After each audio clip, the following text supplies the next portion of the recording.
Hello students, in the last class we have discussed about the first two types of tissues. They are meristematic tissues and also the dermal tissues.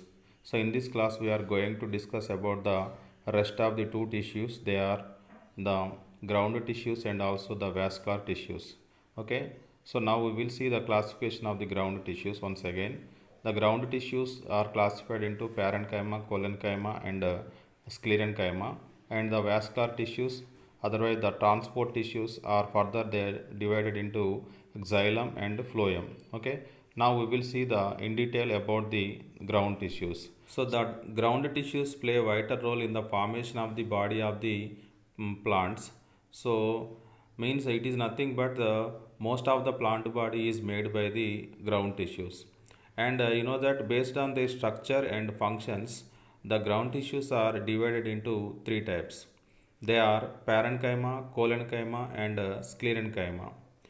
If you see the diagrams of the parenchyma, collenchyma, and sclerenchyma, the cells in the parenchyma and collenchyma, they are looking very delicate. So compared to the sclerenchyma, and when you observe the intercellular spaces, you find the intercellular spaces in parenchyma and collenchyma, but you don't find the spaces among the cells of the sclerenchyma. They are tightly arranged. And another thing is the parenchyma is again it is classified into three types according to its functions. And the function of the collenchyma is it is giving the structural support to the plants, means where the plant bodies can bend or stretch very easily. So in those parts the collenchyma is present, and these cells are very long compared to the cells of the parenchyma.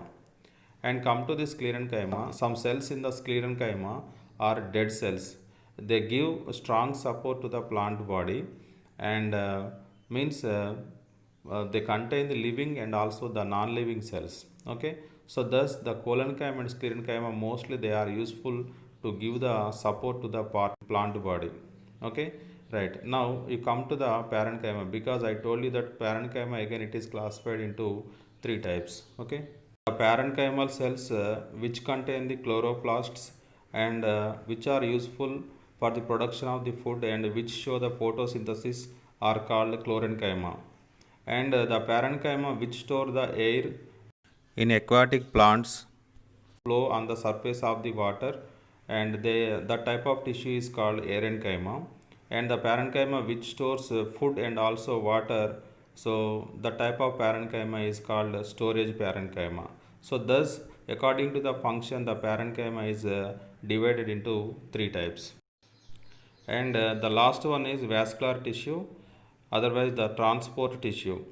So here the vascular tissue contains xylem and phloem. This xylem and phloem present in the stem and also in the roots of the plants, and the xylem and phloem both together they form a bundle, so that is called a vascular bundle. Thus many number of bundles are present in the roots and also in the stems of the plants. The xylem present in the vascular bundle is mostly useful to transport the water from the root to leaf to synthesize the food material in the process of the photosynthesis. At the same time, the phloem is useful to transport the food materials from the leaf to the various body parts, because the food is synthesized in the leaf. And coming to the structure of the xylem is mostly made by the trachea cells, tubular vessels, fibers, and also including parenchyma.